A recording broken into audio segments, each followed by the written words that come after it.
நாவு என்பது எல்லை இல்லாத விரிந்த மைதானம். நாவுக்கு ஒரு தேவையும் இல்லை.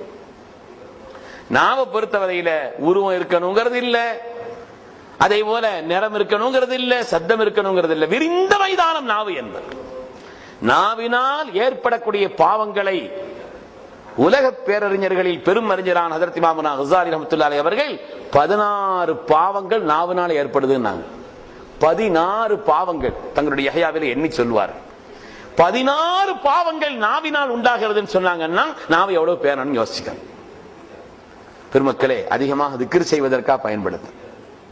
அதிகமாக திக்ர் செய்வதற்கு, அல்லாஹ்வுடைய கிதாபை திலாவத்து செய்வதற்கு, ஓதுவதற்கு, அதே போல மனித சமுதாயத்திற்கு நல்வழி காட்டுவதற்கு, உலக ரீதியான மறுமை ரீதியான உயர்வுகளுக்காக, அது சம்பந்தப்பட்ட நல்ல காரியங்களில் ஈடுபடுவதற்காக வேண்டி நம்முடைய நாவை பயன்படுத்தலாமே அல்லாது தேவையில்லாத காரியங்களில் நாவை பயன்படுத்துவதை விட்டு நம்ம தற்காத்துக் கொள்ள வேண்டும்.